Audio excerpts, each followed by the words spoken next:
Mesdames et messieurs, chers amis, bonjour. 10e vidéo aujourd'hui. Il était une fois un lieu fréquenté par certains, un lieu de détente et d'amusement. Peut-être l'avez-vous connu, peut-être y avez-vous mangé, ou bu un verre, peut-être y avez-vous dansé. Idéalement placé, vous aviez vu sur la Seine, à l'abri de la circulation, dans un lieu bucolique où vous pouviez y croiser des cygnes. Ce lieu, c'était le pavillon de Seine. Après plusieurs années de fonctionnement, James Chéron et son équipe ont décidé de l'acheter. C'était un 31 janvier 2022, 4 ans déjà. L'objectif était écrit dans la délibération présentée au conseil municipal, améliorer l'attractivité du territoire. Tout est dit. Alors, ni une ni deux, James Chéron a acheté cet établissement avec votre argent, 300 000 € net vendeur, majoré des frais à la charge de l'acquéreur, évidemment.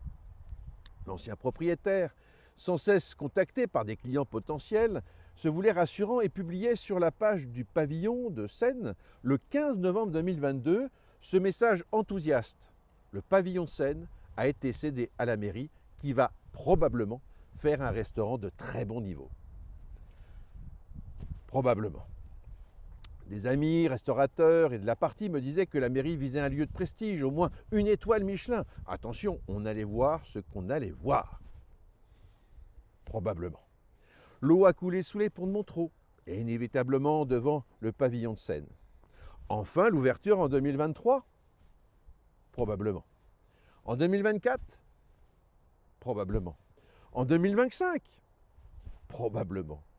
En 2026 ? L'une des motivations que ce lieu serve en lieu de restauration pour la Halle Bernier, bientôt inaugurée ? Probablement.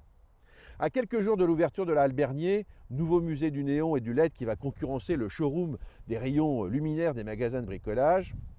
Je rappelle 6 millions d'euros de travaux pour presque 400 000 € de déficit annuel supporté par les contribuables montrolais afin de financer entre autres les 80 000 € de la rémunération de la directrice, les 12 € d'entrée ne suffisant pas à équilibrer. Voici les photos du lieu. Le probablement de 2022 est devenu l'assurément de 2026. Oui, assurément, le pavillon de Seine est devenu un lieu de stockage et de bricolage, un atelier fermé au public.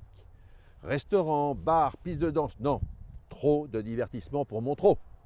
L'équipe du maire sortant a dépensé 300 000 € pour supprimer un lieu de divertissement privé qui ne coûtait rien aux contribuables et au contraire apportait de la TVA à l'État et des taxes locales aux collectivités.